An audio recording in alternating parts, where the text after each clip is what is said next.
మా ప్రభుత్వంపై మాట్లాడుతున్నా అన్న, మా ప్రభుత్వంపై గౌరవ మాజీ మంత్రివర్యులు మాజీ ముఖ్యమంత్రి శ్రీ కేసీఆర్ గారి అబ్బాయి అని ఎందుకు అంటున్నానంటే, ఆయన వాళ్ళ నాన్న పేరు చెప్పుకొని రాజకీయాల్లోకి వచ్చారు కాబట్టి, తండ్రి పేరుని అడ్డం పెట్టుకొని అమెరికాలో నుంచి వచ్చి మా నాన్న రాజకీయాలు చేస్తున్నాడు కాబట్టి నేను కూడా చేస్తాను మా నాన్నదని తీసుకొని వాళ్ళ నాన్నగారిని వారసత్వాన్ని పుచ్చుకొని రాజకీయాలు చేస్తున్నాడు కాబట్టి కేసీఆర్ గారి అబ్బాయిగానే మేము చూస్తాం ఆయన్ని. కేటీఆర్ గారి గురించి మాట్లాడుతూ మా ముఖ్యమంత్రి గారిని కష్టపడి కష్టాన్ని ఇష్టంగా చేసుకొని ప్రజా సమస్యను తన సమస్యగా చేసుకొని 17 ఏళ్ల సుదీర్ఘ పోరాటం చేసి ఏ వారసత్వం లేకుండా, ఏ బ్యాక్గ్రౌండ్ లేకుండా, ఏ చరిత్ర లేకుండా ఒక రైతు బిడ్డలా పుట్టి కొండారెడ్డిపల్లి నుంచి తెలంగాణ రాష్ట్రానికి ముఖ్యమంత్రి అయ్యేదాకా వన్ మ్యాన్ షో, ఒకటే పోరాట యోధుడిగా తన రాజకీయ ప్రయత్నించి మీరు పెట్టిన చిత్రహింసలు, మీరు పెట్టిన మానసిక క్షోభ, మీరు పెట్టిన ఆఖరికి తన కన్న కూతురు పెళ్లికప్పుడు కూడా మీరు పెట్టి జైల్లో పెట్టి మీరు పెట్టిన ఇబ్బందులన్నీ తట్టుకొని రాష్ట్రానికి ముఖ్యమంత్రిగా అయి 6 గ్యారంటీలను ఇచ్చిన హామీలను అద్భుతంగా అమలు చేస్తూ స్వచ్ఛమైన పరిపాలన, నీతివంతమైన పరిపాలన, నిజాయితీ గల పరిపాలన అందరికీ అందిస్తూ ఈరోజు భారతదేశంలో ప్రతి ఒక్క ముఖ్యమంత్రి మన ముఖ్యమంత్రి వైపు చూస్తూ రేవంత్ రెడ్డి గారు అద్భుతంగా చేస్తున్నాడు, తెలంగాణ రాష్ట్రంలో పరిపాలన బ్రహ్మాండంగా జరుగుతుంది, నీతివంతమైన పరిపాలన జరుగుతుంది చెప్పుకునే స్థాయికి తీసుకొచ్చినట్టు 2.5 నెలలు 3 నెలలు కూడా కాలేదు. ఈ ప్రభుత్వంలో తట్టుకోలేక బాధపడుతూ కేటీఆర్ గారి చుట్టూ ఏముంటుందంటే, మన చుట్టూ వైఫై ఉన్నట్టు ఆయన చుట్టూ విపరీతంగా ఈగో ఉంటుంది. ఆ ఈగో తెంచుకోవాలంటే కొంచెం కష్టం. ఒకప్పట్లో చరిత్రలో బాలీవుడ్లో కొంతకాలం రాజేష్ ఖన్నా సూపర్ స్టార్గా ఉండేవాడు. ఆయన సినిమాలు ఫ్లాప్ అవుతున్నా కానీ ఆయన సూపర్ స్టార్ అనే భ్రమలో పెట్టారని పక్కన జనం అందరూ ఆయన్ని. తర్వాత అమితాబ్ బచ్చన్ వచ్చాడు, షోలో పెట్టాడు, అద్భుతమైన సినిమాలు తీసి సూపర్ స్టార్ అయిపోయాడు. ఇండియా మొత్తం అమితాబ్ బచ్చన్ పేరు ఎలుగుతున్నా కానీ రాజేష్ ఖన్నా ఏమనుకున్నాడు, నేనే సూపర్ స్టార్ని బాధ ఉండేవాడు. ఒక 10 ఏళ్ల తర్వాత ఏందయ్యా నా దగ్గరికి ఎవరు జనం వస్తలేరంటే, సార్ మీరు 10 ఏళ్ల ముందే మీరు సూపర్ స్టార్ పోయింది సార్, అమితాబ్ బచ్చన్ ఒక ఆయన వచ్చి సూపర్ స్టార్ అయిపోయాడు అని చెప్పుకుంటే అప్పుడు షాక్ తిన్నాడు. అట్లా ఇప్పుడు కేటీఆర్ గారు ఒక భ్రమలో ఉన్నాడు. నేను కేసీఆర్ గారి అబ్బాయిని, తెలంగాణ రాష్ట్రం మాది, తెలంగాణ మేము సెంటిమెంట్ని మేమే కదా రగిలించుకొని మేమే దానికి పేటెంట్ తీసుకున్నాం కదా, మాదే కదా, నా దగ్గర రావట్లేదండి, నా నమ్ముకున్న వాళ్ళందరూ వెళ్ళిపోతున్నారేంది, నా అనుకున్న వాళ్ళందరూ లైఫ్లో సెటిల్ అయిపోతున్నారేంది, నాకు దూరం అయిపోతున్నారేంది, మానసిక శోభ. పగోడుకు కూడా ఆయనకు వచ్చిన కష్టం రాకూడదు, పగోడుకు కూడా కేటీఆర్కి వచ్చిన కష్టాలు రాకూడదు అని కోరుకుంటున్నా.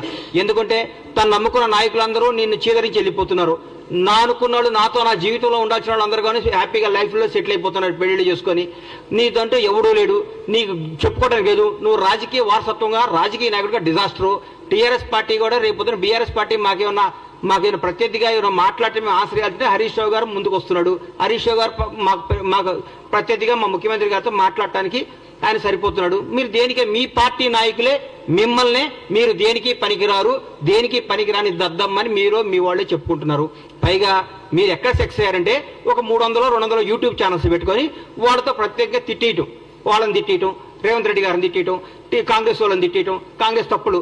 మీ దగ్గర మీ మున్సిపల్ మంత్రిగా ఉన్న మీ ఆధీనంలో 1, 2, 3, 5వ స్థాయిలో ఉన్న బాలకృష్ణ అనేవాడిని పట్టుకుంటేనే 1000 కోట్లు 2000 కోట్లు దొరికినాయి. ఆయన ఏంది ఆయన ఆఫీసర్ పేరు ఏంది, మన ఔటర్ రింగ్ రోడ్డు మన కారు రేసులు ఇచ్చిన ఆయన కారు మన అరవింద్ కుమార్ గారే డైరెక్ట్గా చెప్పాడు, నువ్వు కేటీఆర్ గారు ఇవ్వమంటే నేను డబ్బులు ఇచ్చాను.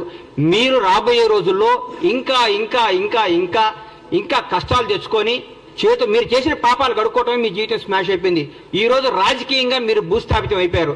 మీకు ఎప్పుడు రేపు పార్లమెంట్ ఎలక్షన్ వరకు మీరు ఒక్క దగ్గర కూడా పోటీ చేసే అర్హత లేదు. మీరు ఫోన్ చేస్తే క్యాండిడేట్లు పారిపోతున్నారు. ఒక 17 స్థానాలకు ఒక్కొక్క పేర్లు చెప్పండి సార్ మీరు పోటీ చేసేవాళ్ళు. మా కాంగ్రెస్ పార్టీకి ఒక్కొక్క స్థానం నుంచి 100 మంది సీట్ల కోసం పోటీ చేస్తున్నారు, 100 మంది సీట్ల కోసం ట్రై చేస్తున్నారు. అది ఈరోజు మాకున్న పార్టీ, మాకున్న పరిపాలన. పైగా మీరు గొప్ప మాట అన్నారు, మాకు 6 గ్యారెంటీ లేదు మా గవర్నమెంట్, 7 గ్యారెంటీలు ఇచ్చింది. 7వ గ్యారెంటీ ఏందో చెప్తా, స్వేచ్ఛ, నిజాయితీగా మాట్లాడుకో, ఎవడైనా స్వేచ్ఛగా మాట్లాడుకోవచ్చు. ఇది మహాత్మా గాంధీ ఇచ్చిన ఫ్రీడమ్ ఆఫ్ ఇండియా, స్వేచ్ఛ, ఇండిపెండెన్స్ లో మేము మాట్లాడుతున్నాం అని చెప్తున్నాం మీకు. జవహర్ లాల్ నెహ్రూ బలపరిచిన పార్లమెంటరీ డెమోక్రసీలో ఉన్నాం మనం. సర్దార్ వల్లభాయ్ పటేల్ సృష్టించిన సోవియట్ రిపబ్లిక్ అనే పదాన్ని మేము గౌరవిస్తాం. అందరికంటే డాక్టర్ బిఆర్ అంబేద్కర్ రాసిన రాజ్యాంగం మీద మా గౌరవం. అదే మీ గవర్నమెంట్ లో, మీ దొరల ప్రభుత్వంలో ఒక ముఖ్యమంత్రిని ఒక మాజీ ఎమ్మెల్యే చెప్పు తీసుకొని చూపిస్తే వాడిని మీరు ఏం చేసేవాళ్ళు ఇప్పటికల్లా?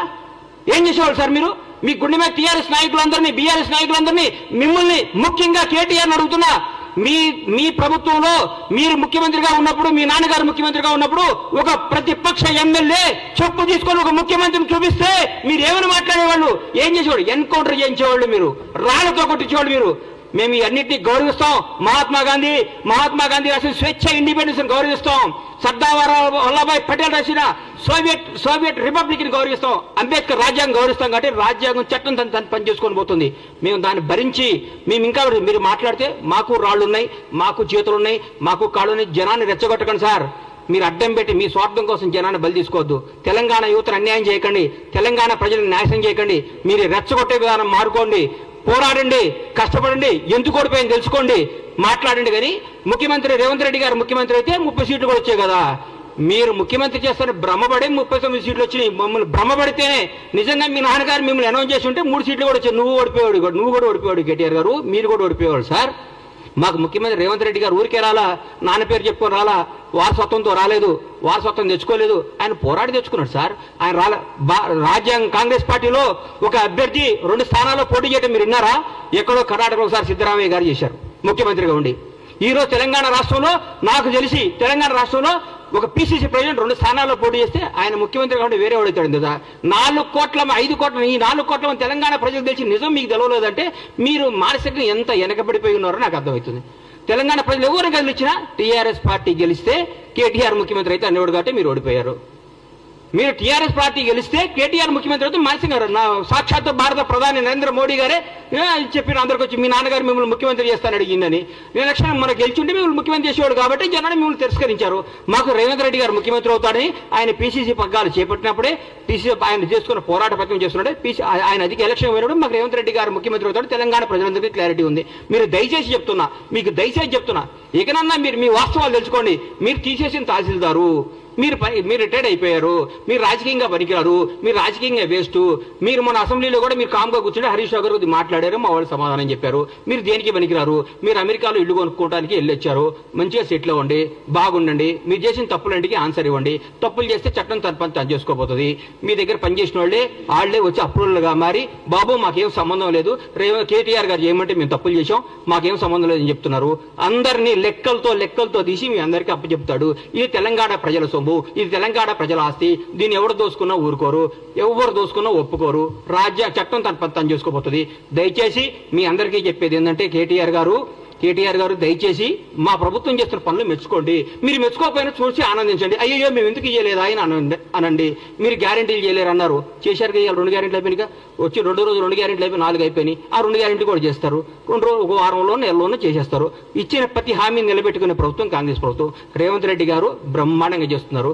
దయచేసి మెచ్చుకొని మమ్మల్ని చూసి ఈర్ష్యపడకుండా అయ్యో నెక్స్ట్ భగవంతుడి వల్ల మేము అధికారంలోకి వస్తే 10 ఏళ్ల తర్వాత మేము ఇట్లా చేయాలని ఆలోచించండి కోరుకుంటూ సెలవు తీసుకుంటున్నాను.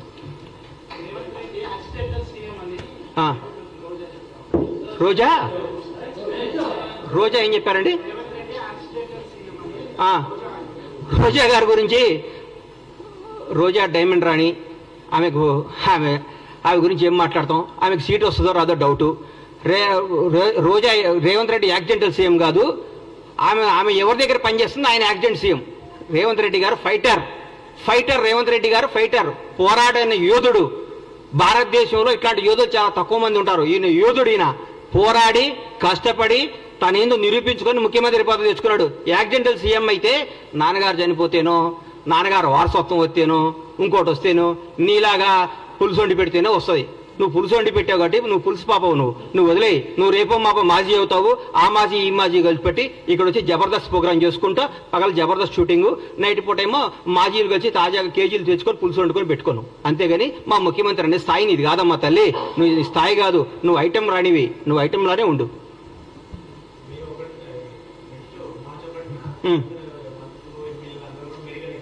ఎందుకు? మేము పగలగొట్టిన మేడిగేట్ ఎట్లా చూసుకోవడానిక? మేము దోసుకున్న మేడిగేట్ ఎట్లా ఉందో చూసుకోవడానిక? మేము బీటీలు బాడిపోయిన మేడిగడ్డను చూసుకోవడానిక? అన్యాయం చేసిన కాళేశ్వరం చూసుకోవడానిక? అక్రమాలు చేసిన కాళేశ్వరంలో ఏమేమి తప్పులు ఎట్లొస్తాయో దీనికి ఎట్లా ఆన్సర్ ఇవ్వాలని వాళ్ళ ఎమ్మెల్యేలని వాళ్ళందరినీ తీసుకొని చూపించడానిక? పగిలిపోయింది కదా, పగిలిపోయిందా? మేము పగలగొట్టామా? మా ముఖ్యమంత్రి గారు, మా ఎమ్మెల్యేలు, మా మంత్రులపై పగలగొట్టి మీరు చూపించామా? మీరు కొట్టిన దాంట్లో పగిలిపోయింది, తప్పు ఒప్పుకోండి, దీన్ని బాగు చేయండి రా మా ప్రభుని ముఖ్యమంత్రి గారిని కోరుకోండి. దాన్ని ఎట్లా రిపేర్ చేయాలో, దాన్ని ఎట్లా ఓవర్కమ్ కావాలో, దాని ప్రజలకు ఎట్లా న్యాయం చేయాలో ఆలోచిస్తున్నాం. కానీ మీరు మేడిగడ్డ చూస్తేంది, పగిలిన మేడిగడ్డ అతుక్కుంటుందా? ఎట్లా ఎదుగు చూడండి, తప్పేముంది? మొన్నే రమ్మన్నారుగా ముఖ్యమంత్రి గారు మిమ్మల్ని అందరినీ ప్రతి ఒక్కరిని ఆహ్వానించారు కదా. ఆ రోజు తప్పించుకొని ఈ రోజు వస్తా అంటే మీరు ఎప్పుడైనా రండి. ఎవరిని? సీఎం గారు రాష్ట్రానికి ముఖ్యమంత్రి, బీఆర్ఎస్ పార్టీలో ఆయన ఎంప్లాయ్ కాదు. బీఆర్ఎస్ వాళ్ళు ఈయన చెప్పినప్పుడు వాళ్ళు రావాలి. చెప్పండి, రోజు ముఖ్యమంత్రి గారు టైం తీసుకోండి, ముఖ్యమంత్రి గారు వాళ్ళు తీసుకుని పోతారు, మళ్ళా చూపిస్తారు. మా ప్రజాప్రతినిధులు అందరూ మా ముఖ్యమంత్రి గారి నేతృత్వంలో అందరినీ తీసుకుని పోతారు. మీరు టైం చెప్పేందుకు రారు. మార్చి 1వ తారీఖు ఏదైనా పని ఉందని చెప్తాం కాదు కదా. ఒకరోజు టైం పెట్టుకోండి, ముఖ్యమంత్రి గారిని రండి, సార్ మేమేం తప్పు చేసాం చూపించమనండి. ఆయన పక్కాగా తీసుకుపోయి మీ అన్ని సమస్యలు చూపిస్తాడు మీకు ఆయన. థ్యాంక్ యూ అన్నా.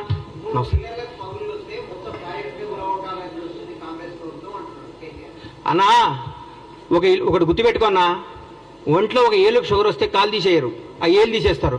ప్రాజెక్ట్ ఏం కూలగొట్టాలని చూడలేదు, దాన్ని రిపేర్ చేస్తే ఆ ఏళ్ళు తీసేస్తే పెరగకుండా చూస్తున్నారు. ఆ 3 పిల్లలతో బాగవుతుందని, 3 పిల్లలు బాగు చేస్తే బాగవుతున్నాను రాసిమనండి.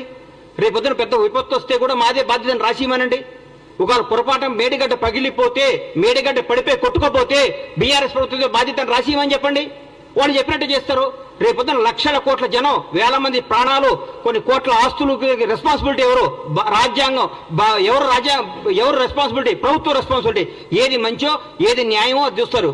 మొత్తం పగిలిపోతే పనికిరానప్పుడు తీసేకేం చేస్తాం సార్? పనికి రానప్పుడు తీసేకేం చేస్తారు? పనికి వస్తే పడగొట్టడానికి పిచ్చోళ్ళ ఇల్లు. పడికి వస్తే ఇంతమందికి ఉపయోగపడేది ఉంటే ఎందుకు పడగొడతారు దాన్ని? మీరు తప్పు చేస్తున్నారు. మీరు 3 పిల్లర్లు వస్తే, మనిషిలో 3 పిల్లర్లు వస్తే రేపు 3 పిల్లలు 30 పిల్లలు కాకుండా దీన్ని అరికట్టాలి. లేకుంటే 3 పిల్లలు రిపేర్ అయితే కథ ఉందని బాగొద్దున్నాళ్ళు రాసిమనండి. ఈ మేడిగడ్డ, ఈ కాళేశ్వరం వల్ల ఏ నష్టం వచ్చినా, ఏ విపత్తు వచ్చినా ఏదైనా బాధ్యత మాది అని రాసిమనండి. దాని ప్రకారం పోదాం. రేపైనా పొరపాటు జరగడం జరిగితే కొన్ని వేల ప్రాణాలు, లక్షల ప్రాణాలు పోతాయి, కొన్ని కోట్ల ఆస్తులు అన్యాయం అయిపోతాయి. ఎవరు దానికి రెస్పాన్సిబిలిటీ? నువ్వా కేటీఆర్ రెస్పాన్సిబిలిటీ?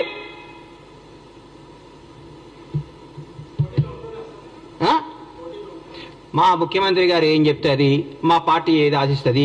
నేను రేవంత్ రెడ్డి గారు ముఖ్యమంత్రి అవడం, కాంగ్రెస్ పార్టీ అధికారం అవడంలో చాలా హ్యాపీగా ఉన్నా. మా పార్టీ ఏది ఇస్తే అది, కార్యకర్తగా సంతోషంగా ఉన్నా. రాబోయే 10 ఏళ్ళు కాంగ్రెస్ పార్టీ అధికారంలో ఉండాలని నేను చూసుకుంటున్నా. కాంగ్రెస్ పార్టీ అధికారంలో ఉంటుందని ఆశపడుతున్నా. బ్రహ్మాండంగా ఉంటుంది, బ్రహ్మాండంగా చేస్తానని మీ అందరికీ హామీ ఇస్తున్నా.